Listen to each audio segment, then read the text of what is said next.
चालू कर सकते हैं, मैं शेयर कर दूंगा एक बार।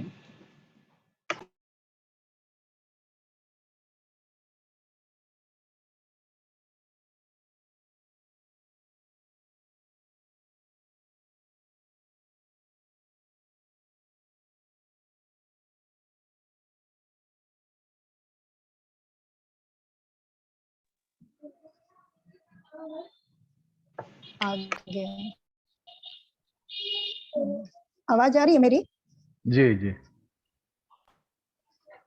मंगलम भगवान वीरो मंगलम गौतमो गणे मंगलम कुंदार्यो जैन धर्मोस्तु मंगलम सर्वमंगल मांगल्यम सर्व कल्याण कारकम प्रधानम सर्वधर्माणां जैनम जयतु शासनम जैनम जयतु शासनम जैनम जयतु शासनम। श्री जिनवानी माता की। आचार्य सुखचंद्र का स्वामी का ज्ञानार्णव ग्रंथ पढ़ रहे हैं। मुझे ज्यादा नॉलेज तो नहीं है इस ग्रंथ के बारे में, 4-5 साल पहले पढ़ा था मैंने जो इसका मुख्य विषय है बस वो थोड़ा सा पता है, तो जितना मुझे समझ में आएगा मैं कोशिश करती हूँ। नेटवर्क प्रॉब्लम हो रही है क्या मेरी तरफ से? नहीं।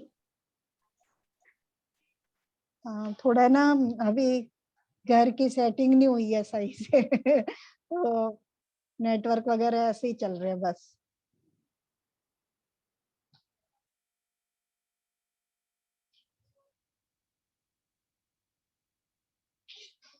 और लोक भावना ही चल रहा था उनका, तो आप यहाँ से। हाँ, लोक भावना चल रहा था कल हो गया था ना, लोक भावना 3 लोक का पूरा वर्णन कल हो गया था उसमें, तो उसी को लेना है क्या फिर से?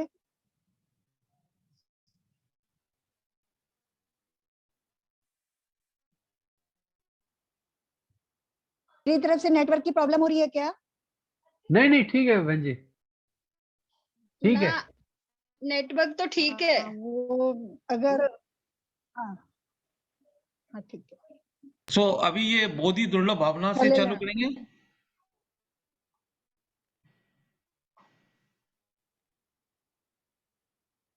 हाँ जी, लोक भावना कल हो गई थी ना कंप्लीट, सबको वर्णन आचार्य ने किया है। 3 लोक में किस किस तरह से क्या व्यवस्था बनी हुई है, जो प्राकृतिक व्यवस्था है वो कैसे बनी हुई है, और उसका चिंतन करने से हमें उसमें मेरा स्थान क्या है, और मैं जब उससे संबंधित चिंतन करता हूँ तो उसमें मैं किस तरह से आज तक भ्रमण करता रहा हूँ, तो ये सब कारण उसमें चिंतन करने से जो है वैराग्य उत्पन्न होता है। इसलिए लोक भावना का आचार्य ने संस्थान विचय अंतर्गत ये जब आगे, क्योंकि इस ग्रंथ का मुख्य विषय ध्यान है, तो वो संस्थान विचय ध्यान की जहाँ बात करेंगे तो वहाँ लोक भावना में जो हम समझते हैं वही चिंतन संस्थान धर्म ध्यान के अंतर्गत आता है। वो कल अच्छे से अतः बोधि दुर्लभ भावना लिख्यते। पहला श्लोक लेते हैं। दुरंत दुरितारित पीड़ितस्य प्रतिक्षणम कच्छान्नर कपाताल का जीवस्य निर्गमः। बुरा है अंत जिसका, ऐसे पाप रूपी बैरी से निरंतर पीड़ित इस जीव का प्रथम तो नरकों के नीचे निगोद स्थान है। सो वहां से वहां को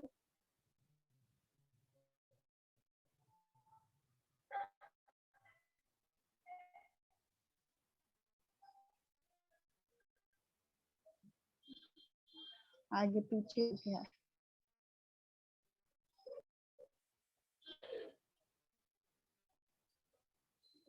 निकलना अत्यंत कठिन है ना। तो ये रत्नत्रय हमें सब लोगों को पता है, सम्यक दर्शन, सम्यक ज्ञान, सम्यक चारित्र, और दुर्लभ माने बहुत कठिनता से प्राप्त होना। तो यहाँ बोधि दुर्लभ भावना के अंतर्गत आचार्य ये बता रहे हैं कि जो रत्नत्रय की प्राप्ति है वो कितनी कठिन है। तो उसकी शुरुआत आचार्य ने नित्य निगोद से करी, जहाँ से जी हम जैसे वर्णन करते हैं, खान का जैसे वर्णन करते हैं कि जब कोई भी वस्तु सबसे पहले निकलती है तो वो खान से निकलती है, कोई भी मेटल इत्यादि निकलता है तो खान से निकलता है। ऐसे जो जीव है अनादिकाल से नित्य निगोद से निकल करके आता है। नित्य निगोद यानी अनंत काल से वहीं पड़ा हुआ था, अनादि अनंत काल हो गया था, वहीं बीते बीते अनंत काल पीछे की तरफ भूतकाल में जाकर के देखेंगे तो अनंत काल से जीव नित्य निगोद में पड़ा हुआ था। नित्य निगोद का बताया उन्होंने कि बुरा है अंत जिसका, ऐसे पाप रूपी बैरी से निरंतर पीड़ित इस जीव का प्रथम तो नरकों के नीचे निगोदना अत्यंत कठिन है। और उस नित्य निगोद में जैसे 6 महीने 8 समय में 608 जीव ही बाहर निकलते हैं, और वहां से निकल करके फिर अभी आगे बताने वाले हैं कि सबसे पहले वहां से निकलना बहुत कठिन है। उसका आचार्य ने और ग्रंथों में ऐसे उदाहरण दिया है कि जैसे जो ये भड़बूजा होता है, भाड़ में जैसे चने भुनते हैं और उन भुनते हुए चनों में से कोई एक आध चना कढ़ाई से बाहर गिर जाता है उचट करके, उस तरह से वहां से जीव कोई बहुत ही अपने परम सौभाग्य के कारण वहां से निकल पाता है। तो वहां से निकलना अत्यंत कठिन है। फिर अब आगे दूसरे स्टेप की बात करते हैं। तस्माद् यदि विनिष्क्रान्तः स्थावरेषु प्रजायते त्रस्त्वं वाप्नोति प्रागिकेनापि कर्मणा। उस नित्य निगोद से निकला तो फिर पृथ्वी का आदि स्थावर जीवों में उपजता है, और किसी पुण्य कर्म के उदय से स्थावर का इसी तरस गति पाता है। क्रम है, वहां से निकलने का भी क्रम है कि वहां से नित्य निगोद से निकला जीव और 5 स्थावर कायों में जन्म लेता है। उसमें 5 स्थावर काय हमने सबने पढ़ी हैं, पृथ्वी, जल, अग्नि, वायु और वनस्पति, और उनमें ही अनंत काल तक घूमता रहता है। और फिर वहां से फिर उसका कोई पुण्य कर्म का उदय आता है तो वहां से त्रस गति में यानी 2 इंद्रिय आदि जीवों में आगे उसका प्रमोशन हो जाता है। ऐसे कथन कर रहे हैं। तो पहले सबसे पहले नित्य निगोद से निकलना कठिन है, फिर उसके बाद नित्य निगोद से निकल भी गया तो पृथ्वी आदि स्थावरों में अनंत काल तक रहती पाता है। तीसरे श्लोक पे आ जाते हैं। यत् पर्याप्तस्तथा संगी पंचाक्ष वैवान्वितः तिर्यक्ष्वापि भवत्यङ्गे तन्न स्वल्पशुभक्षयात् कदाचित् त्रस गति पावे। तिर्यंच योनि में पर्याप्त कुछ न्यून पाप के क्षय होने पर पाता है। उसमें भी मन सहित पंचेंद्रिय पशु का शरीर पाना बहुत ही दुर्लभ है। इस पर भी संपूर्ण अवयव पाना अतिशय दुर्लभ है। दुर्लभता की बात कर रहे हैं कि स्थावर से मान लो त्रस गति, त्रस नाम कर्म का उदय हुआ, पुण्य कर्म से त्रस नाम कर्म का उदय हुआ और त्रस पर्याय मिली, तो त्रस पर्याय में सबसे पहले त्रियंच गति ही प्राप्त करता है, जैसे 2 इंद्रिय, 3 इंद्रिय, 4 इंद्रिय, 5 इंद्रिय, ये भी क्रम से। और उसमें भी फिर अपर्याप्त और पर्याप्त। अपर्याप्त अवस्था होती है जो अंतर्मुहूर्त के मतलब उसकी पर्याप्तियां पूर्ण होने से पहले ही मरण हो जाता है, यानी एक अंतर्मुहूर्त में ही जन्म हुआ भी नहीं और मरण हो गया, तो वो अपर्याप्त अवस्था है। तो पर्याप्त अवस्था जो है वो भी बहुत पुण्य से मिलती है, वहां भी अपर्याप्त अवस्था से ही जन्म मरण करता रहता है। फिर उसमें भी मान लो पर्याप्त अवस्था भी हो गई तो बहुत मुश्किल से पंचेंद्रिय होता है, यानी 2, 3, 4 उसके बाद पंचेंद्रिय होना कठिन है। फिर पंचेंद्रिय में भी 2 प्रकार के जीव हैं, मन सहित जीव हैं और मन रहित जीव हैं। तो उनमें मन सहित होना वो उससे भी ज्यादा कठिन है। और तिस पर भी संपूर्ण अवयव पाना अतिशय दुर्लभ है कि पंचेंद्रिय हुआ, पशु हुआ और फिर उसके बाद संपूर्ण अवयव सहित हो गया या अच्छी आयु को प्राप्त हो गया, तो ये उत्तरोत्तर उत्तरोत्तर चीजें प्राप्त करना कठिन है।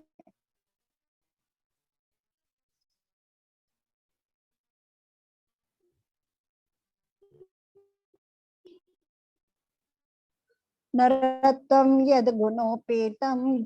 आचार्य महाराज कहते हैं ये प्राणीगर संसार में मनुष्यपन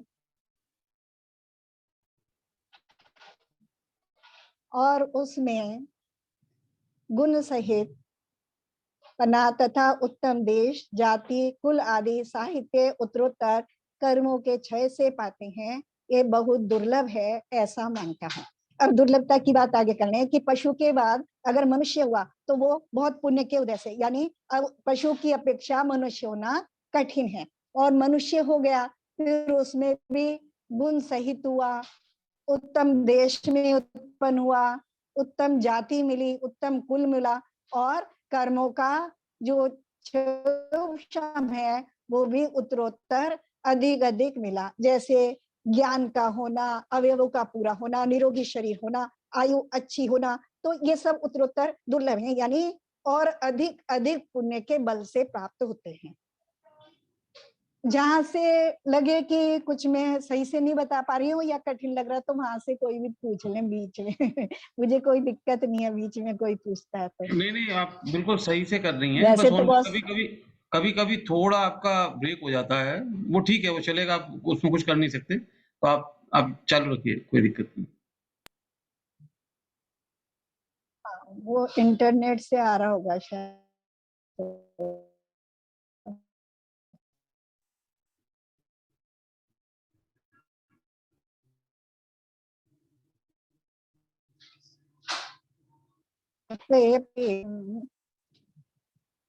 कह रहे हैं जीवों के देश,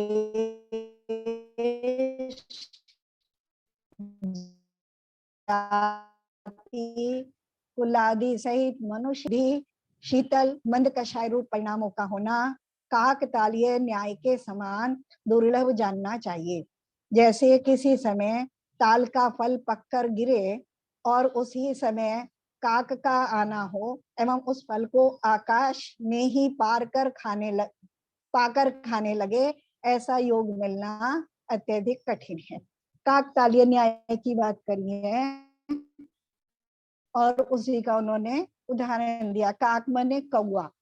कौआ मान लो किसी पेड़ से फल पक करके गिर रहा है और कौआ उसे बीच में ही पकड़ करके उसको उसका भोग कर ले, उसको खा ले, तो ऐसा होना जितना कठिन है, यानी इस ये उदाहरण दिया आचार्य ने कि ये होना जैसा कठिन है उतना ही कठिन है कि हम मनुष्य हो, उत्तम देश में उत्पन्न हो, उत्तम जाति मिले, उत्तम कुल मिले, दीर्घायु हो, मतलब ऐसा नहीं हो कि पैदा हुए और बचपन में ही मर गए, गर्भ में ही मर गए या बचपन में ही मर गए, अभी ज्ञान हुआ तो दीर्घायु हो, यानी समझने योग्य हमारी आयु हो, पांचों इंद्रियों की हमारी सक्षम हो सब कार्य करने के हिसाब से, और उत्तम बुद्धि हो। विशिष्ट और उत्तम बुद्धि दो विशेषण लगा, विशिष्ट यानी एक तो समझने की योग्यता हो और फिर उत्तम हो यानी अच्छाई को ग्रहण करने की भी योग्यता हो, है ना। मान लो ज्ञान तो बहुत है, बुद्धि विशेष है, लेकिन अच्छी बात को तो ग्रहण करना नहीं चाहता, अलग अलग चीजों को दूसरी दूसरी चीजों को ग्रहण करता, तो वो उत्तम बुद्धि के अंतर्गत नहीं आता।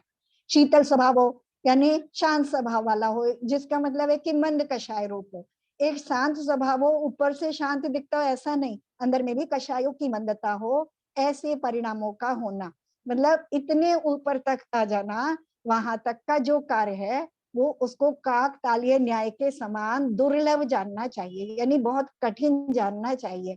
ऐसा कि कैसा लगता है कि असंभव सा लगता है कि कोई फल पेड़ से फल गिर रहा है और कौआ उसको बीच में ही लपक ले और उसको खा ले, तो जितना ये कठिन है उतना ही ये सब कठिन है। और यहाँ तक हम खड़े है ना, यहाँ तक ये जो बता रहे यहाँ तक की जो पोजीशन है वहां तक हम आ गए हैं, ये मान के चले, है ना। अब इससे आगे का काम आचार्य बता रहे हैं, अब इससे आगे क्या करना चाहिए। ततो निर्विष्यं चेतो यं प्रश्मावासितं यदि स्यात् पुण्ययोगेन पुनस्तत्त्व निश्चयः।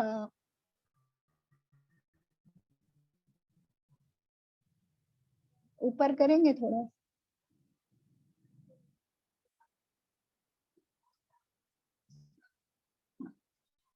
कदाचित पुण्य के योग से उक्त सामग्री प्राप्त हो जावे तो विषयों से विरक्तता, व्रत रूप परिणाम तथा यम प्रशम रूप भावों सहित चित्त का होना बड़ा कठिन है। पुण्य के तो दुर्लभ है, यानी कदा पुण्य के योग से उक्त सामग्री प्राप्त हो जाए, यानी जो यहाँ तक की सामग्री जहाँ हम खड़े हैं वहां हमें मिल गई है, तो ये बहुत बहुत बहुत अधिक पुण्य के कारण से मिली है ना। और अगर हमें इसी को क्योंकि हम देखते हैं सब चीज अपने चक्र में चलती है, अगर या तो हम ऊपर की तरफ बढ़े या नीचे की तरफ, अगर ऊपर नहीं जाएंगे तो नीचे जाएंगे, कहीं ना कहीं तो परिणमन करेंगे, क्योंकि कोई भी प्रक्रिया जो है वो रुकती नहीं है। तो अगर हमें इससे आगे बढ़ाएं तो इससे आगे की बात कर रहे हैं विश्व से यानी 5 इंद्रियों के जितने क्या है, पांचों पापों से विरक्ति व्रत है, यानी पांचों पापों को न करने का हमारा भाव होना वो व्रत है। और यम प्रशम रूप शुद्ध भावों सहित चित्त का होना, यम प्रशम रूप यानी यम मतलब जो जीवन भर के लिए जो नियम धारण किए जाते हैं, व्रत इत्यादि लिए जाते हैं, वो यम के अंतर्गत आते हैं। और प्रशम रूप शुद्ध भाव यानी जो कषायों से रहित जो शांत परिणाम है वो प्रशम रूप शुद्ध भावों में आते हैं। तो ऐसे चित्त का होना बड़ा कठिन है ना, जो कि हम इतने पुण्यवान जीव होकर के भी जहां हमें इतनी उपलब्धि हो गई, तब भी हम सब वहीं खड़े हैं जो इस मार्ग पे अब आगे नहीं बढ़ पा रहे यहाँ से। तो ये कह रहे हैं बहुत कठिन है, और कदाचित पुण्य के योग से इनकी प्राप्ति हो जाए तो तत्व निर्णय होना अत्यंत दुर्लभ है। और मान लो हमारे कषाय रूप भाव कम हो गए, कषाय हमारी बहुत शांत हो गई हैं, हमें क्रोध लोभ इत्यादि से हम बचने लगे हैं, और हमारे भाव भी विरक्त भी होने लगे हैं, लेकिन फिर भी जरूरी नहीं है कि हमने तत्व का यथोचित निर्णय कर लिया हो। जैसा तत्वों का तत्वों का जैसा स्वरूप हो वैसा वैसा जान लिया हो।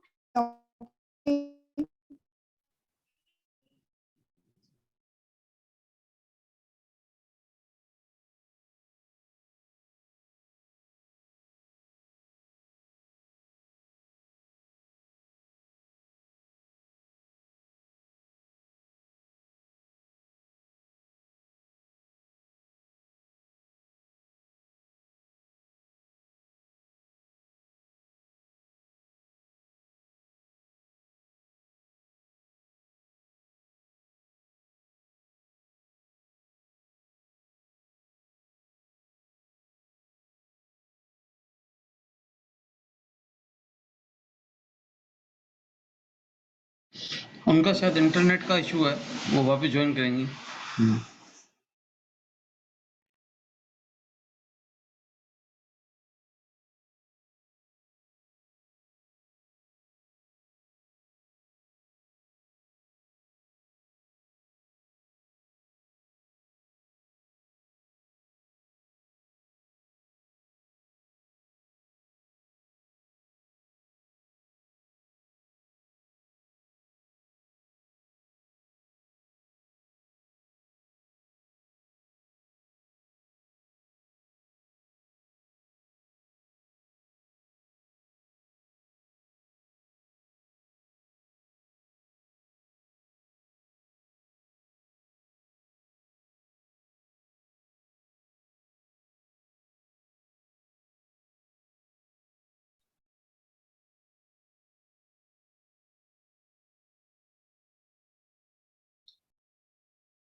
आप अनम्यूट कीजिए अपने आप को, और आप भले वीडियो बंद कर लीजिए, लेकिन तो आपका इंटरनेट थोड़ा काम अच्छे से करेगा। हाँ मैंने जगह चेंज की है, तो मुझे लगता है यहाँ शायद सही आएगा थोड़ा सा। हाँ अभी ठीक आ रहा है। हाँ अभी ठीक, आवाज आ रही है? हाँ अभी बेहतर आई, यस। अत्यंत दुर्लभेषु वेषु दैवालब्धेष्वपि क्वचित् प्रमादातिर्पच्यवन्तेऽत्र केचित् कामार्थलालसः। यद्यपि पूर्वोक्त सामग्री अत्यंत दुर्लभ है, तथापि यदि दैवागम से दैव योग से प्राप्त हो जाए तो अनेक संसारी जीव प्रमाद के वशीभूत हो काम और अर्थ में लुब्ध होकर सम्यक मार्ग से च्युत हो जाते हैं और विषय कषाय में लग जाते हैं। तो यहाँ बात कर रहे हैं कि कहाँ तक पहुंचा दिया कि व्रत निर्णय, व्रत नियम संयम इत्यादि पालन करने लगे, कषायों की मंदता भी हो गई। ये बहुत पुण्य के योग से, भाग्य से, या जो भाग्य भी क्या है, जो हमने अपने शुभ कर्मों के माध्यम से बनाया है ना। तो ये हो भी जाए तो लेकिन उसके बाद भी संसारी जीव प्रमाद के वशीभूत हो, यहाँ तक यानी कषायों की मंदता हो गई, लेकिन फिर भी जो हमने नियम संयम इत्यादि लिए हैं उनका हम पूरे विवेक से पालन नहीं कर पा रहे हैं, बीच में प्रमाद का उदय आ गया तो काम अर्थ में लुब्ध होकर सम्यक मार्ग से च्युत हो जाते हैं, यानी मार्ग से, उस मार्ग पे चलने से डगमगाने लगते हैं या नीचे आ जाते हैं, फिर से नीचे आ जाते हैं और फिर से विषय कषायों में लग जाते हैं। तो ऐसे बहुत से उदाहरण अपने प्राचीन शास्त्रों में मिल भी जाते हैं कि निदान इत्यादि कर लेते हैं तो जितने हम देखते हैं कि जितने नारायण पति नारायण इत्यादि के पद हैं, वो जो पूर्व में जिन्होंने मुनि पद धारण करके इस तरह से तपस्या की थी और वो फिर उस मार्ग से च्युत हो गए, उन्हीं को इस तरह के पद प्राप्त होते हैं। तो जीव चलते चलते भी वहां तक इतना ऊपर उठ के भी वहां से फिर से नीचे आ जाता है। मार्ग मासाध्य केचिन सम्यक प्रयत्न त्रयात्मकम त्यजन्ति गुरु मिथ्यात विषया मूढ़ चेतसः। कोई कोई सम्यक रत्न त्रय मार्ग को पाकर भी तीव्र मिथ्यात रूप विष से व्यामूढ़ चित्त हुए सम्यक मार्ग को छोड़ देते हैं। ग्रहित मिथ्यात बड़ा बलवान है, जो उत्तम मार्ग मिले तो उसको भी छुड़ा देता है। अब कह रहे हैं सम्यक रत्न त्रय मार्ग को पाकर भी, कि यानी तत्व निर्णय भी कर लिया और चारित्र भी धारण कर लिया, व्रत महाव्रत इत्यादि धारण कर लिए, लेकिन मिथ्यात्व का उदय फिर से आ गया है ना। क्योंकि हमने देखा था कि जो सम्यक दर्शन है वो भी 3 प्रकार का होता है, उपशम क्षोभसम और छायिक। जब तक छायिक सम्यक नहीं है, जो क्षोभसम सम्यक दर्शन है उसकी वो इसी प्रकार का है कि वो होता और छूटता रहता है। तो मान लो इस मार्ग पे चल भी पड़े, लेकिन बीच में सम्यक दर्शन छूट गया और मिथ्यात्व का उदय आ गया, तो फिर वो उस सम्यक मार्ग से भटक जाते हैं। और जो ग्रहित मिथ्यात्व है, यानी जो आसपास का हमारे वातावरण है, वो भी कभी कभी हमें इस तरह से प्रभावित करता है कि जो अन्य ग्रहित मिथ्यात्व क्या है, नया मिथ्यात्व को ग्रहण करना। तो उस प्रकार से भी कि बाहर की परिस्थितियां, वातावरण है, वो भी कभी कभी उसमें सहयोग करती हैं और वो जो उत्तम मार्ग में हम लगे थे उससे छूट जाते हैं। तो ये उत्तरोत्तर दुर्लभता की बात कर रहे हैं कि मिल जाने के बाद भी चीज हमारे पास बनी रहे, है ना। मान लो हमने बहुत पुरुषार्थ किया और बहुत अर्जन किया और कोई रत्न हमने ग्रहण कर लिया, लेकिन फिर उसको बनाए रखें, है ना, उसको बनाए रखें, तो उसके लिए भी हमें उसकी बहुत सुरक्षा करनी पड़ती है। तो उसकी सुरक्षा न कर पाने के कारण तो कभी कभी उस रत्नतय को प्राप्त करके भी उससे च्युत हो जाते हैं। स्वयं नष्टो जनः कश्चित् कश्चिन्नष्टश्च नाशितः कश्चित् पच्यवते मार्गा चंडपाषंड शासनै।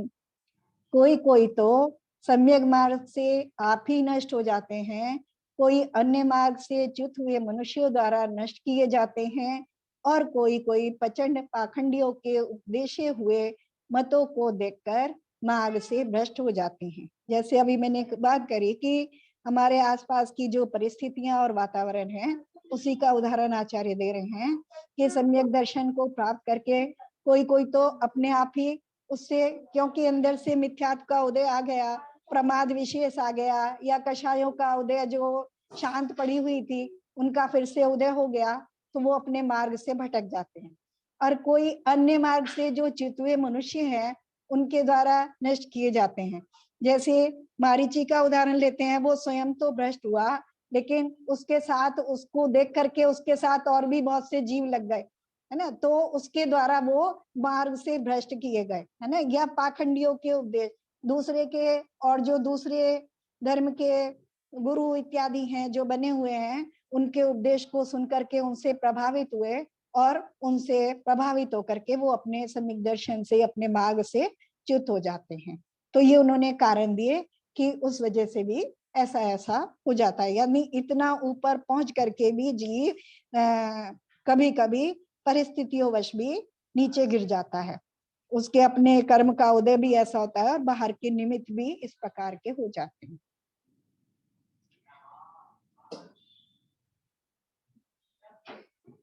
तयक्वा विवेक मानक्यम सर्वाभिमत सिद्धिदम अविचारे तरम्येषु पक्षेषु अज्ञेय प्रवर्तते है।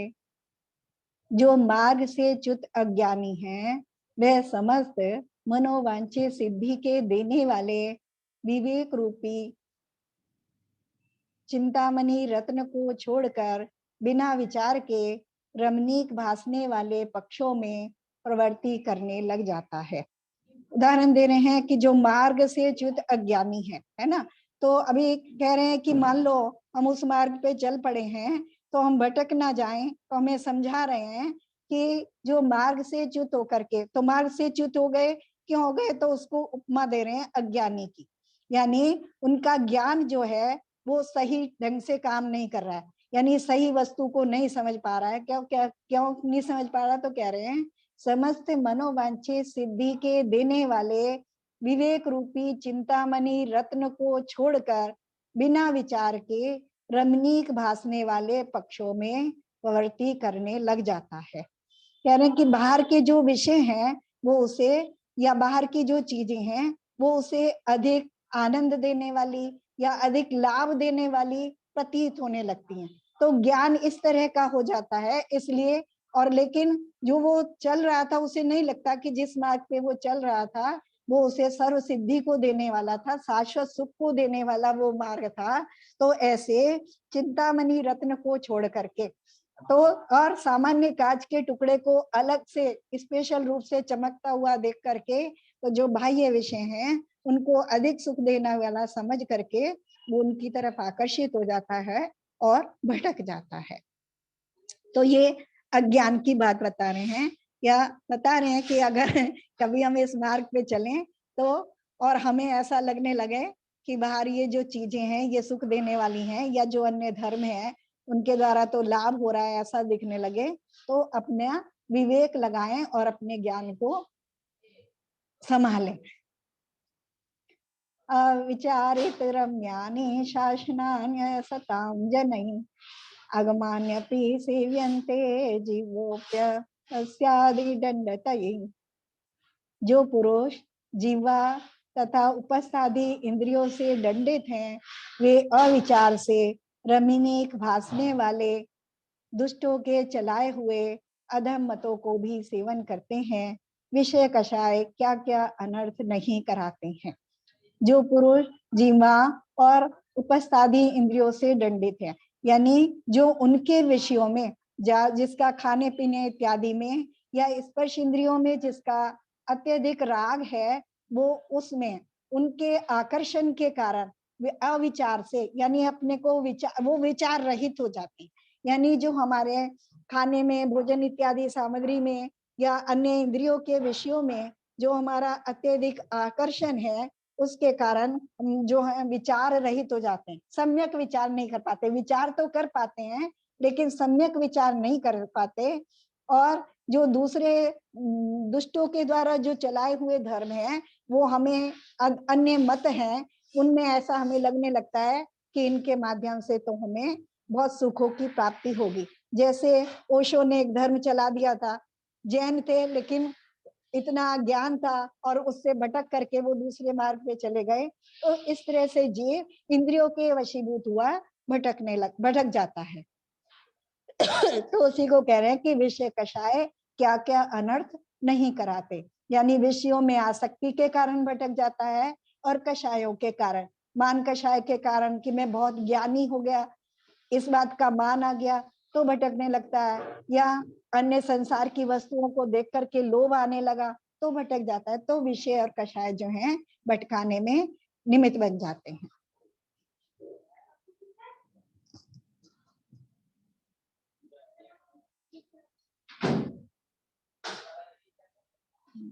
ये नहीं, 12 नंबर है ना। सुप्रापम न पुनः पुंसाम बोधिरत्नम भवार्णवे हस्तादभष्टम यथा रत्नम महामूल्यम महार्णवे।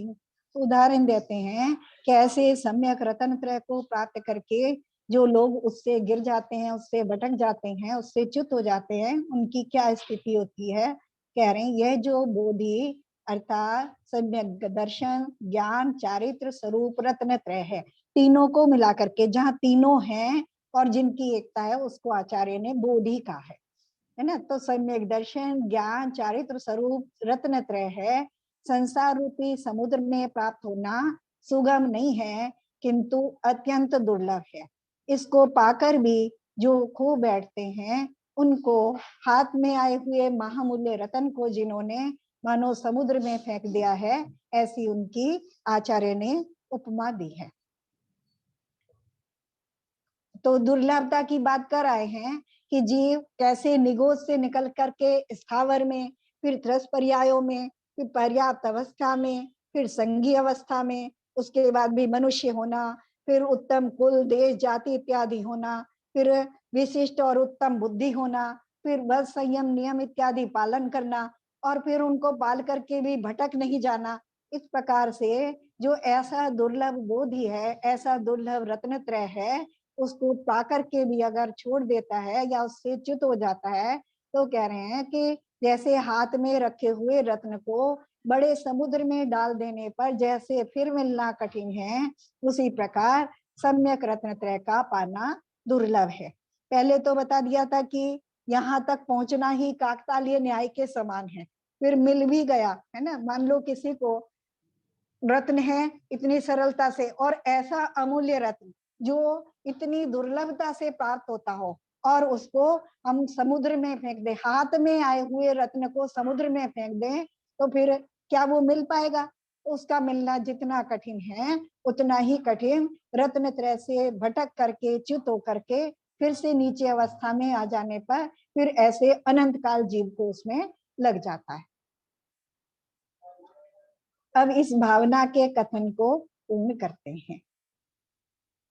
सुलभमिह समस्तम वस्तु जातम जगत्या सुरग सुर नरेन्द्र प्रार्थितम चाधिपत्यम कुल बल सुभग दामर रामादिचान्य किमुत्तदादिमेकम दुर्लभम बोधिरत्नम। इस जगत में समस्त द्रव्यों का समूह सुलभ है ना। अब सुलभता की बात कर रहे हैं कि क्या क्या चीज आराम से प्राप्त हो जाती है और क्या कठिन है। इस जगत में समस्त द्रव्यों का समूह सुलभ है तथा धर्मेंद्र नरेंद्र द्वारा प्रार्थना करने योग्य अधिपति पना भी सुलभ है, क्योंकि ये सभी कर्मों के उदय से मिलता है। उत्तम कुल, बल, सुभगता, सुंदर स्त्री आदि समस्त पदार्थ सुलभ हैं, किंतु जगतपति से सम्यक दर्शन, सम्यक ज्ञान और सम्यक चारित्र रूपी बोधि रत्न अत्यंत दुर्लभ है। इस प्रकार बोधि दुर्लभ भावना का व्याख्यान पूर्ण किया है ना। अब उदाहरण दिया कि अभी तक वैसे तो दुर्लभता की बात कर रहे थे एक जीव की अपेक्षा से, कि निगोद से निकल करके स्थावर होना, फिर तस होना, फिर ये सब मिलना, तो वो एक जीव की अपेक्षा से बात कर रहे थे। लेकिन अब नाना जीवों की अपेक्षा से देखें तो ये सब सुलभ है, क्योंकि मान लो हम सब बैठे हैं, तो अब हम इतने लोगों को ये सब कुछ मिला है ना। उत्तम कुल मिल गया, मनुष्य पर्याय मिल गई, उत्तम कुल, देश, जाति, बुद्धि, इतना सब हमें मिल गया, तो उसकी अपेक्षा से यानी सुलभ भी है, यानी बहुत जीवों को मिलता है। लेकिन जो सम्यक ज्ञान, सम्यक दर्शन, सम्यक ज्ञान और सम्यक चारित्र रूप रत्न है, बोधि रत्न है, वो तो फिर जो उस मार्ग पे चल पड़ा, फिर वो बिल्कुल अलग है। वो फिर जैसे अभी हम सब इतने लोग बैठे हैं, या हमारे जैसे अभी मान लो भारत देश में ही लगा लो कि हमारे जैसे भारत देश में हजारों लाखों लोग होंगे, है ना, लेकिन उनमें अगर कोई रत्नत्रय को पाने वाला होगा, कोई ऐसे लाखों करोड़ों में कोई एक जीव होगा, तो उसकी दुर्लभता, और फिर वो संसार में बहुत समय तक रहने वाला नहीं है।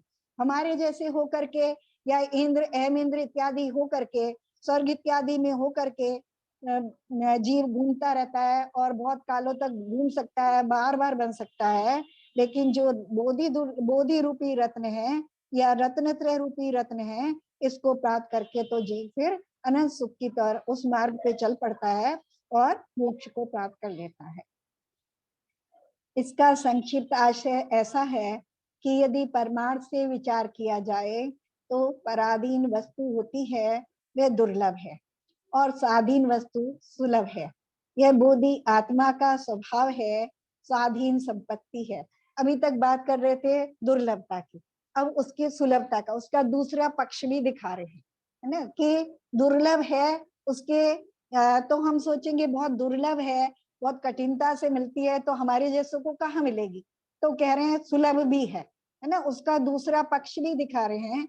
क्योंकि हम देखते हैं संसार में जितनी भी वस्तुएं हैं वो दोनों पक्षों सहित होती हैं, है ना, उनका कोई भी पक्ष हम देख लें, कोई भी चीज ले लें तो उसका एक पॉजिटिव पक्ष भी होता है, उसका एक नेगेटिव पक्ष भी होता है। तो उसी को बता रहे हैं कि ये सुलभ भी है। अब सुलभ की अपेक्षा बता रहे हैं कि कैसे सुलभ है, तो कह रहे जो पराधीन वस्तु है, जो हमें दूसरे के से मिलेगी तो वो देगा तो मिलेगी, इसलिए उसको प्राप्त करना कठिन है। लेकिन जो हमारे पास ही है और हमें अपने आप स्वयं लेनी है, स्वयं प्राप्त करनी है, तो वो सुलभ भी है। तो इस अपेक्षा से तो कह रहे हैं यह बोधि आत्मा का स्वभाव है, स्वाधीन संपत्ति है। जब अपने स्वरूप को जाने तब अपने ही निकट है, इसलिए दुर्लभ नहीं है। यानी जब हम अपनी तरफ जाए, अभी क्या है कि हमारा पुरुषार्थ पर की तरफ जा रहा है, बाहर की तरफ जा रहा है, तो इसलिए वो हमें कठिन लग रही है। लेकिन जब वो अपनी तरफ ही, जब हमारा पुरुषार्थ अपनी तरफ होगा तो वो कठिन नहीं है।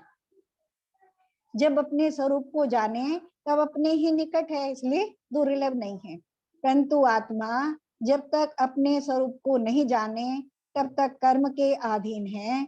इस अपेक्षा से अपना बोधि स्वभाव पाना दुर्लभ है और कर्म का सभी पदार्थ संसार में सुलभ हैं। जब हम कर्म की दृष्टि से देखेंगे तो कर्म के अधीन प्राप्त हो रहा है, क्योंकि अभी हमने कहा जो कुछ हमें इतना यहाँ तक का जो हमारा पुरुषार्थ है वो हमें पुण्य के कारण मिला, तो यानी कर्म के कारण मिला। लेकिन वो कर्म भी हमने ही किया। जब हम पुण्य कर सकते हैं, हम पाप कर सकते हैं, तो उनसे रहित होना भी हम ही कर सकते हैं। क्योंकि पाप, दूसरे जीव का किया पाप दूसरे जीव को काम नहीं करता, ऐसे दूसरे जीव का किया हुआ पुण्य दूसरे के लिए काम नहीं करता। तो अपना ही किया हुआ पाप काम कर रहा है, अपना ही किया हुआ पुण्य काम कर रहा है। तो पाप करने वाला भी मैं, पुण्य करने वाला भी मैं, और पाप पुण्य नहीं करने वाला भी मैं, है ना, उनसे रहित होने वाला भी। तो पाप पुण्य के कारण कर्मों की पराधीनता होती है और उनसे रहित होने पर स्वाधीनता होती है, और जब स्वाधीनता होती है तो रत्नत्रय की प्राप्ति होती है। तो इसलिए वो स्वाधीन है और सुलभ भी है।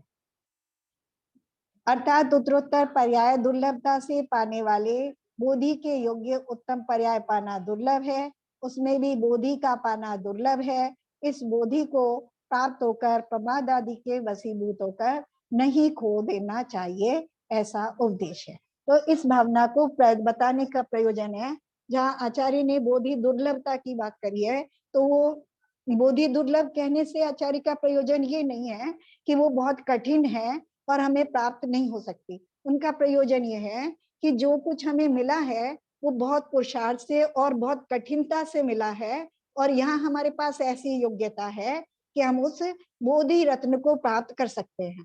तो हमें ऐसा आया हुआ अवसर जो है वो अपने हाथ से नहीं जाने देना चाहिए, ये आचार्य के कहने का प्रयोजन है। या अगर हमें प्राप्त भी हो गई है, उस मार्ग पे हमें मार्ग समझ में आ गया और हम उस मार्ग में लग भी गए हैं, तो प्रमाद के कारण या विषय कषायों की आसक्ति के कारण हमें उसे खोना नहीं चाहिए। बोधि आपका भाव है निश्चय दुर्लभ नाई, भव में प्राप्ति कठिन है यह व्यवहार कहाई। तो उसको स्पष्ट भी कर दिया कि निश्चय से तो दुर्लभ नहीं है ना, क्योंकि उसमें किसी की अपेक्षा नहीं है। और भव में प्राप्ति कठिन है यानी इसको प्राप्त करना कठिन है, तो ये व्यवहार की अपेक्षा से कठिन है। मेरे ख्याल से तो विषय तो बिल्कुल सरल है। सब लोग इतने समय से स्वाध्याय कर रहे हैं, तो ऐसा कुछ नहीं था जो इसमें समझ में नहीं आए। फिर भी अगर कोई चर्चा करना चाहे तो कर सकते हैं। नहीं, हाँ, तो चर्चा इसमें यही है कि अभी हम जिस पोजीशन पे हैं उसमें तो काफी कुछ तो हम पार पा चुके हैं। हाँ। मतलब आयम बुद्धि भी है, मन भी है, और धर्म में ध्यान भी लग रहा है। बस अब थोड़ा सा ही पुरुषार्थ और करना है।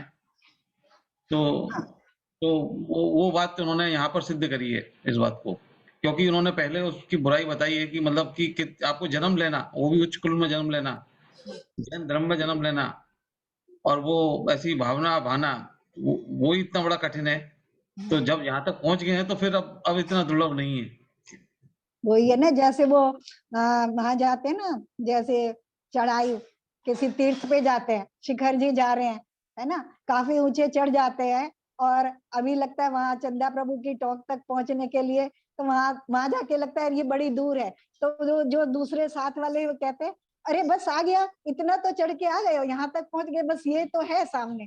तो वैसे वाली स्थिति हमारी है कि बस जरा सा, हाँ, बस वहां हमें चढ़ने में या तो विषयों में हमारा राग नहीं कम हो पा रहा है, या वस्तु के स्वरूप का हमें निर्णय हो तो रहा है लेकिन दृढ़ता नहीं आ पा रही है ना। बस हम कहाँ अटके हैं, हम अपनी अटकन देखें तो मुझे तो यही लगता है कि थोड़ा तो हमारी दृढ़ता में कमी है, कि हमने निर्णय तो कर लिया लेकिन दृढ़ता नहीं आ पा रही है, या और थोड़ा विषयों में हमारा राग थोड़ा कम नहीं हो पा रहा है ना। कषायों की मंदता इतनी नहीं हो पा रही है कि हम व्रत नियम संयम इत्यादि पालन करके, यानी जो इस भाव में मुझे करना था वो मैं कर पाऊं। तो निर्णय नहीं कर पा रहा हूँ ठीक से, कर समझ में आ रहे हैं, निर्णय भी हो रहा है लेकिन दृढ़ता नहीं आ पा रही। तो बस ये काम करने का है। तो अगर हमें लगे कि बाकी दुनिया के सारे काम हो रहे हैं, होते रहेंगे, मुझे ये जो मनुष्य भाव मिला है ये इस काम को करने के लिए मिला है, अगर जिस समय मुझे ऐसा लगे और मैं उसमें लग जाऊं, उसमें जुट जाऊं जुनून के साथ, तो मेरा काम हो जाए। मुझे तो ऐसा समझ में आता है, बाकी सबको एक्चुअली ये जो स्थिति मिली है ये भी बहुत दुर्लभ है, तो ये बेकार ना जाए। इतना तो हमें प्रत्यक्ष में भी दिखता है ना, कितने जीव हमें अपने आसपास दिख रहे हैं, है ना, तिर्यंच जीव कितने दिख रहे हैं। मान लो एक इंद्रिय नहीं समझ में आते हैं, लेकिन 2 इंद्रिय से लेके 3, 4, 5 इंद्रिय तक के पशु, जितने नरक ये तिर्यंच गति के जीव हैं, वो फिर अपनी मनुष्य गति में ही कितनी विशेषताएं देखने को मिलती हैं, कितनी विशेषताएं। तो लगता है हम उनमें कितने ऊपर खड़े है ना, और खड़े हैं बिल्कुल मंजिल के पास खड़े हैं, लास्ट सीढ़ी पे खड़े हैं, बस इतना पुरुषार्थ नहीं कर पा रहे कि छत पे चढ़ जाए। बस इतना सा अटके हैं। आप लोगों को भी ऐसा लगता है कि नहीं लगता? मुझे तो ऐसा लगता है। नहीं लगता, बिल्कुल सही कहा आपने, बिल्कुल ऐसा ही ये वाली जो भावना है जी, ये बहुत ही प्रेरणादायक है जी, और प्रोत्साहित करने वाली है। हम इस स्टेज में आके यहाँ जैसे हम स्वाध्याय कर रहे हैं, अभी हमें लगता है कि हमारे बस का रोग नहीं, हम नहीं कर पाएंगे, मगर आज आपने जो विवेचन किया है इतनी सरल भाषा में और यहाँ लाके खड़ा कर दिया कि ये दुर्लभ जरूर है मगर इतना असंभव ही नहीं है, ये बहुत ही प्रेरणादायक। भावना का प्रयोजन ही है कि मान लो हमसे नहीं हो पा रहा है, तो हम इस चीज जो हमने पढ़ा अभी, ये जितने श्लोक पढ़े, या श्लोक हमें नहीं याद हो रहे, लेकिन हमें विषय तो इतना सरल है कि हमें सब याद रहेगा, है ना। इतना सरल विषय है कि वहां से हम निकले, वहां तक चले, वहां घूमते रहे, यहाँ तक पहुंच गए, और अब हमें प्रत्यक्ष में दिखाई देख रहा है। तो अगर हमारा ऐसा चिंतन चल रहा है और हमें यहाँ कहीं कहीं ऐसा टच हो रहा है कि यहाँ के मुझे जो काम करना चाहिए था काश मैं वो कर पाऊं, है ना, अगर मेरा ऐसा चिंतन भी चल रहा है, तो उस चिंतन के माध्यम से भी मेरे कषायों की मंदता होती है और मुझे संस्कार पड़ जाता है। अगर अभी नहीं भी होगा तो मुझे अपना अगला भव तो ऐसा ही मिलेगा ना कि जहां मैं ये काम कर सकूं, क्योंकि मुझे लग रहा बस मेरा ये काम रह गया। क्योंकि अभी हमें, जैसे हम संसार में लगे हैं, और गृहस्थी में लगे हैं, तो हम हमारा एक काम पूरा हो जाता है तो हमें दूसरे काम की चिंता लग जाती है कि यहाँ तक मेरे काम निमट गए, अब मेरा बस ये काम रह गया, है ना। मान लो बच्चे को पढ़ा रहे थे, बच्चा पढ़ के पास हो गया, जहां तक उसको पढ़ना था ये तो हो गया, अब लगेगा अब इसकी नौकरी लग जाए, फिर उसके बाद नौकरी लग जाएगी तो लगेगा अब इसकी शादी हो जाए। तो हमारा लक्ष्य बदलता जाता है और हमारा पुरुषार्थ भी उस दिशा में चलता जाता है। तो हम अगर अपना लक्ष्य ऐसा बना लें कि अब मैं यहाँ तक आ गया हूँ और अब मुझे बस मेरा काम रह गया तत्व निर्णय करना और बोधि रत्न को प्राप्त करना, रत्न त्रय को प्राप्त करना। केवल तत्व निर्णय नहीं करना है, रत्न त्रय को प्राप्त करना है, क्योंकि सम्यक दर्शन प्राप्त करने के बाद भी अनंत संसार बना रहता है, बहुत समय लग जाता है उसके बाद भी। तो मुझे तो रत्न त्रय को प्राप्त करना है। अगर मैं अपने मेरे चिंतन में ऐसा चले तो मैं अभी नहीं भी कर पाऊंगा, तो लेकिन मेरा लक्ष्य तो वही बना है ना, तो मैं आगे भी जो भव लूंगा, जो जन्म लूंगा, तो मेरा वहां लक्ष्य मुझे वहीं ले जाएगा जहां मैं उस लक्ष्य को प्राप्त कर पाऊं। बहुत बढ़िया। बहन जी, हाँ जी। 12 भावनाएं जो हैं ये निश्चय से तो सुलभ है हाँ। और व्यवहार से कठिन है, दुर्लभ है। नहीं, ये नहीं कह रहे हैं व्यवहार से, भावनाओं की बात नहीं कर रहे, 12 भावनाएं की कठिन है, वो क्या कह रहे हैं, रत्न त्रय की बात कर रहे हैं। रत्न त्रय अभी बोध भावना जो बोध, हाँ बोधि की बात कर रहे हैं ना। ये बताया कि अगर व्यवहार जो निश्चय से बहुत सुलभ है, हाँ, और हाँ, व्यवहार में कठिन है, हाँ, दुर्लभ है। हाँ, क्या चीज? ये दुर्लभ बोध भावना, बोधि भावना नहीं, बोधि, बोध, हाँ बोधि, बोधि का मतलब रत्न त्रय, रत्न, हाँ वही रत्न त्रय। अभी व्यवहार से क्या है कि व्यवहार से जब हम वस्तु को देखते हैं तो हम अपने को देखेंगे, अपने शरीर को देखेंगे, शरीर के सामर्थ्य को देखेंगे, निमित्तों को भी देखेंगे, है ना, वहां सब कुछ को देखेंगे, तो वो व्यवहार है। और उसकी अपेक्षा से व्यवहार से देखें तो मान लो मैं कहूँ कि मेरी स्त्री पर्याय है ना, स्त्री पर्याय है तो मैं महाव्रती नहीं हो सकती, है ना, तो व्यवहार से मेरे लिए कठिन है ना, दुर्लभ है ना, बिल्कुल सही है, तो व्यवहार से कठिन है। लेकिन निश्चय से क्योंकि वो आत्मा का स्वरूप है, वो आत्मा का स्वभाव है, तो उसको प्राप्त करना कठिन नहीं है, क्योंकि वो आत्मा का स्वभाव है ना। व्यवहार से देखेंगे तो देश, क्षेत्र, काल सब चीजें देखी जाएंगी व्यवहार में, है ना। लेकिन निश्चय में क्या दिखेगा? केवल आत्म तत्व को देखा जाएगा, उसकी योग्यता को देखा जाएगा, उसके स्वरूप को देखा जाएगा। ठीक है, मैं शायद क्लियर कर पाऊंगा। हाँ बिल्कुल, बहुत सही क्लियर किया। निश्चय में भी तो जीव को दृढ़ता चाहिए ना, जैसे उस स्थिति से आगे जाने के लिए, तो वो दृढ़ता ही तो, चाहे व्यवहार में हो या निश्चय में, दृढ़ता ही तो मुश्किल काम है। निश्चय में दृढ़ता नहीं चाहिए, निश्चय में दृढ़ता नहीं चाहिए, निर्णय चाहिए निश्चय में। जैसे देखो मैं उदाहरण दूं, मान लो चीनी है ना, और आपने चीनी चख ली कि चीनी मीठी है ना, अब मीठी है ये आपने निर्णय कर लिया, ये सत्य निर्णय है ना, तो ये निर्णय निश्चय है, वो निश्चय से मीठी ही है ना, है ना, निश्चय से वो मीठी ही है, उसका जो स्वभाव है वो वैसा ही है।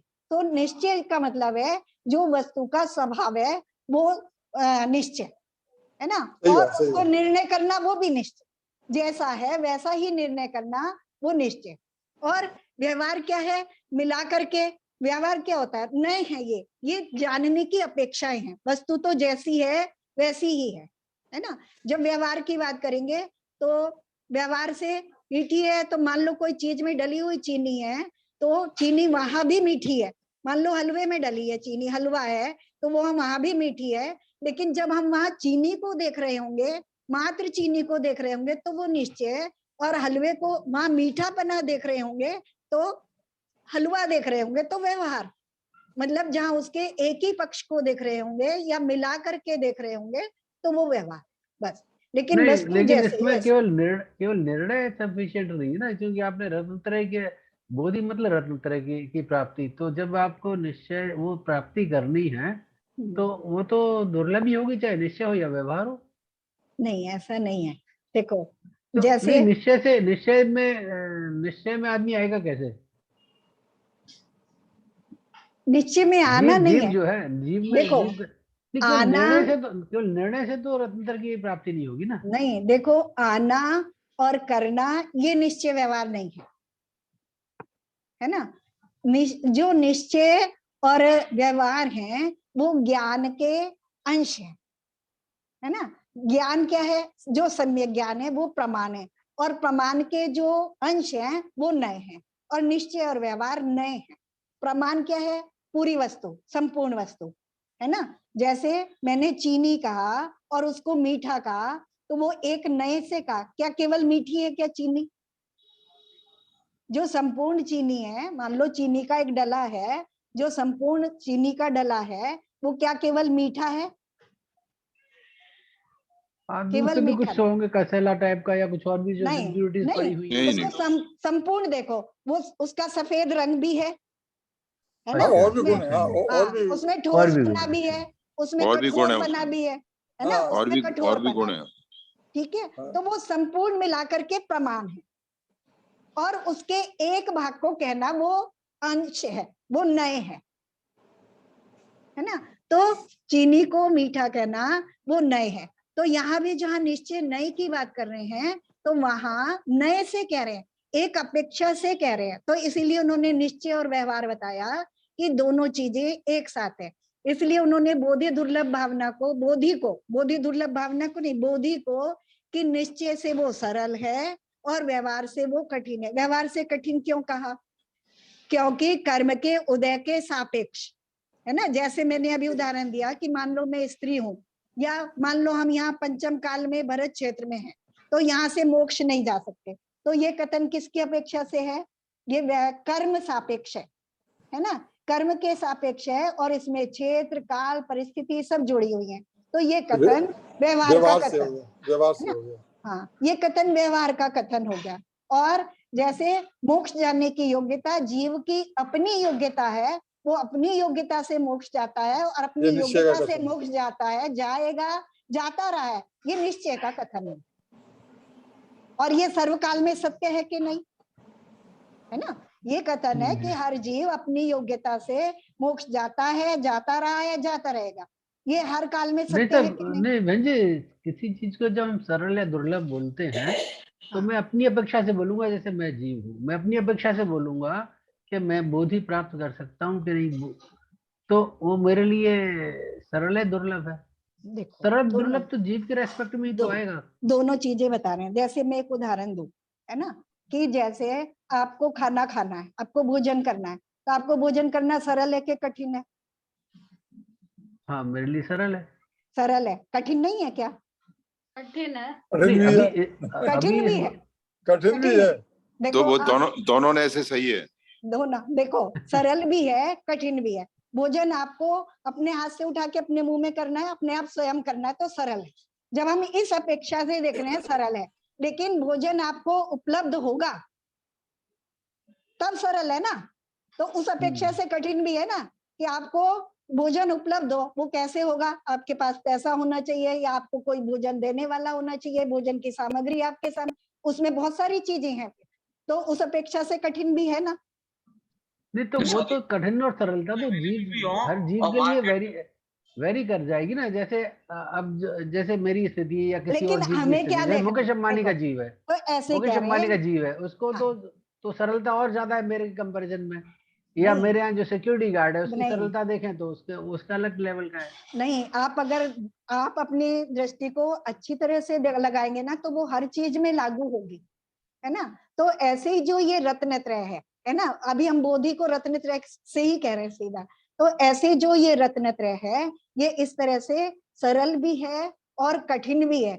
अगर कठिन नहीं होता तो हर जीव के पास योग्यता है, हर किसी को मिल जाता, है ना। लेकिन कर्म सापेक्ष है कि उसने निरंतर उसे इतना पुरुषार्थ बराबर करते रहना पड़ेगा, भाव के भव लग जाते हैं, उस अपेक्षा से कठिन है। लेकिन करना उसे स्वयं ही है, और स्वयं से ही हो जाएगा, किसी दूसरे की जरूरत नहीं, इस अपेक्षा से ये सरल सरल है। अच्छा, है ना। जी, अपेक्षा लगा लीजिए उसमें, कि सरल भी है और कठिन, और दोनों चीजें एक साथ हैं, ऐसा नहीं है कि एक ही है। बहन जी, ये कह सकते हैं कि जब तक पर का आश्रय रहेगा तब तक तो वो कठिन रहेगा, क्योंकि फल की आवश्यकता है। जो स्वयं को ही करना है, जो स्वयं में ही स्थापित हो जाएगा तो वो सरल हो जाएगा, क्योंकि हमारा ही काम है अपना ही। अब देखो, जैसे अभी मैंने आपको भोजन का उदाहरण दिया था, है ना। अब उसमें मुझे क्या करना है, आपने कहा सरल है ना। तो आपकी दृष्टि कहाँ थी? स्वयं पे थी, है ना, कि भोजन मुझे करना है, मैं उठाऊंगा कर लूंगा। आपकी दृष्टि वहां थी, तो आपके लिए सरल था। मैंने आपको दूसरी दृष्टि में ले गई मैं आपको, है ना, कि आपको कोई भोजन देगा या आपकी जेब में पैसे होंगे तब आप भोजन मंगा पाओगे, तब आप भोजन कर पाओगे। तो अब हमें क्या करना है कि हमारी दृष्टि बदल रहे हैं आचार्य, है ना, कि अगर हम बाहर को कर्म की अपेक्षा को देखते रहेंगे कि मेरे शरीर की सामर्थ्य नहीं है, मेरी परिस्थितियां नहीं है, मेरे पास ये नहीं है, मेरे पास ये नहीं है, तब तक वो मेरे लिए कठिन है तब तक व्यवहार चलता रहेगा, है ना। और जब मैं अपनी तरफ देखूंगा तो सरल है ना। जैसे अब आपकी दृष्टि भोजन करने के लिए अपने पे थी, तो आपके लिए भोजन करना सरल था। तो ऐसे ही जब रत्नत्रय प्राप्त मुझे करना है, मेरे से होगा, मेरे पास ऐसी योग्यता है, मैं स्वयं को देखूंगा, उसके समीप जाने का प्रचार करूंगा, तो सरल है। बस ये आचार्य हमें वहां ले जाना चाहिए। बहुत सही, बहुत सही। जी जी ठीक। तो जैसा मुझे समझ में आ रहा था काफी गूढ़ अर्थ है। हम लोग मतलब सुपरफिशियल मतलब निकालते हैं, जो उसके मतलब है जो बहुत डीपर है एक्चुअली, तो वो डीपर मीनिंग को समझने का है। देखो कोई भी चीज देखने के लिए दृष्टि चाहिए होती है।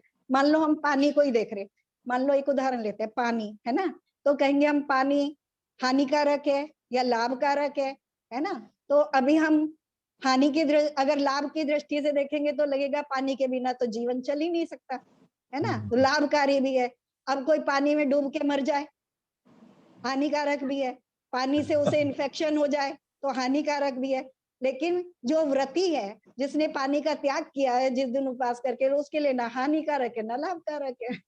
तो हमें दृष्टि से बनानी है, मतलब, और उस दृष्टि बनाने का नाम ही सम्यक दर्शन है, और कुछ नहीं है। सम्यक दर्शन अलग से कोई महत्वपूर्ण चीज नहीं है, बस दृष्टि है कि मैं संसार को किस तरीके से देखता हूँ, अपने आप को कैसे देखता हूँ।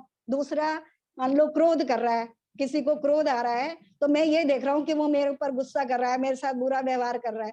लेकिन अगर मैं उसे को दूसरी दृष्टि से देखूं, अरे देखो इसका कितना कषाय का उदय चल रहा है, इसके पाप का उदय आ रहा है, और ये आगे के लिए भी पाप बांध रहा है, मेरी दृष्टि बदल गई ना। मुझे तो उसके प्रति फिर करुणा आएगी, क्या उसके प्रति क्षोभ होगा? क्या करुणा आएगी कि देखो बेचारा कैसे अपने कर्म बांध रहा है। तो दृष्टि, बस वो दृष्टि बदलने का नाम ही सम्यक दर्शन। जब बम्बई में हम लोग कहते हैं कि भैया देखो कितनी, अरे बारिश हो रही है साहब, बड़ी जबरदस्त बारिश हो रही है, और हम अपने घर में बैठे हैं, आराम से बैठे हैं, सूखे में बैठे हैं। लेकिन उसका दूसरे के दृष्टिकोण, जिसके यहाँ बारिश हो रही, जो रोड पे साइड में रह रहे हैं, तो उनके भाव से देखो और अपने भाव से देखो तो बहुत फर्क पड़ जाता है। कोई भी चीज का डिफरेंस पर्सपेक्टिव आ जाता है हर चीज में। उनके लिए कितना कष्टकारी हो रहा है, और जिनके यहाँ बारिश नहीं हो रही उन्हें लग रहा है देखो कितने मजे में, उनके यहाँ इतनी बारिश हो रही है, हमारे यहाँ बारिश ही नहीं हो रही है। तो वो बस वो है ना कि चीज हम कैसे देख रहे हैं। इसी का नाम तो अनेकांतवाद है भाई। तो कुमार के लिए बारिश हानिकारक है, और किसान के लिए बारिश जो है लाभकारी है। तो कुमार और किसान में अपने अपने हिसाब से अलग अलग देख लीजिए। और एक ही व्यक्ति किसान के लिए भी किसी समय हानिकारक है, किसी समय लाभकारक है। हाँ, बिल्कुल बिल्कुल बिल्कुल सही कह रही हैं आप। चलिए, मेरे ख्याल से सही हो गई। बिल्कुल, बहुत सीधा समझा आप। टाइम भी हो गया, चिन्मानी स्तुति कर लीजिए। मिथ्यातम नाश वेको ज्ञान के प्रकाश वेको अपर भास वेको भानु शिव खानी है। छह द्रव्य जान वेको बंध विधि भान वेको स्वपर पिछान वेको परम प्रमाणी है। अनुभव बताए वेको जीव के जताए वेको काहू न सताए वेको भव्य और आनी है। जहाँ तहाँ तार वेको पार के उतार वेको सुख विस्तार वेको यही जिन वाणी है। हे जिनवाणी भारती तो है जपू दिन रैन, जो तेरी शरण आ गए सो पावे सुख चैन। जिनवाणी के ज्ञान से सूझे लोकालोक, सो वाणी मस्तक धरो सदा देते हैं धूप, सदा देते हैं धूप। जिनवाणी माता की जय। नमोकार।